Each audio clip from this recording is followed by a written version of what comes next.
అందరికీ నమస్కారం. ఈరోజు బాబు జగజీవన్ రావు జయంతి సందర్భంగా ఈరోజు బాబు జగజీవన్ రావు గారు కుల వివక్షణ కోసం పోరాడారు, సమానత్వం కోసం పోరాడారు. ఆయన చేసిన మేలు దళితులకు అంత ఇంత కాదు. దళితులలో రాజకీయ పరంగా 30 సంవత్సరాలు ఏకదాటిగా కేంద్ర మంత్రిగా చేసిన ఏకైక వ్యక్తి డాక్టర్ బాబు జగజీవన్ రావు గారు అని చెప్పేసి సందర్భంగా నేను తెలియజేస్తా ఉన్నాను.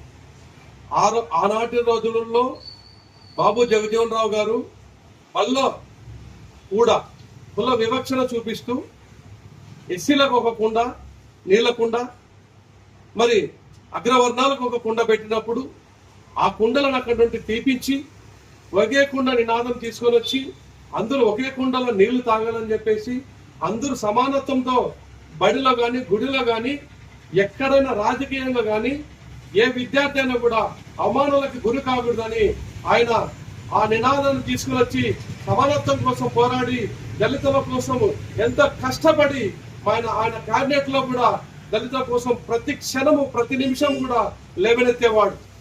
అప్పుడు ప్రతి ఒక్కరు కూడా ఆశ్చర్యపోయి ఆయన మాటలకు ఆమోదింపబడి ప్రతి ఒక్క కార్యక్రమం అయితేనేమి, ప్రతి ఒక్క పథకాలు అయితేనేమి ఆయన ఎన్నో దళితుల కోసం ప్రయత్నాలు చేసి తీసుకురావడం జరిగింది. మరపురానిది బాబు జగజీవన్ రావు గారి దళితుల పట్ల చేసినటువంటి సేవలు మరపురానివి కనుక ప్రతి ఒక్కరు తెలుసుకోండి. ఇలాంటి మహనీయులని జయంతులు అనేక మంది చేసి ఇలాంటి వాళ్ళకి నివాళులు అర్పిస్తే మనకు పోయేది అంత ఏమీ కాదు. మహా అంటే ఒక బొకే, ఒక పూలదండ వేస్తాం, కానీ ఆ పూలదండలో ఆ బొకేలో ఎంత విలువైనటువంటి కార్యక్రమాలు ఉండవో ప్రతి ఒక్కరు తెలుసుకోండి. ఎందుకంటే ఇలాంటి మహనీయులు అరుదుగా పుడుతూ ఉంటారు, తెలివైన వాళ్ళు జ్ఞానులు అరుదుగా పుడుతూ ఉంటారు.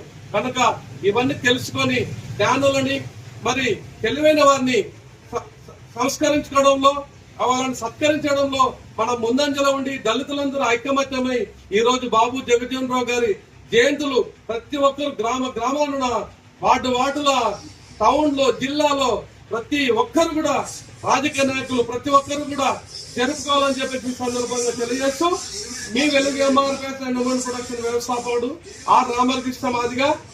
జై హింద్. మరొకసారి మీ అందరికీ బాబు జగజీవన్ రావు గారి జన్మదిన శుభాకాంక్షలు.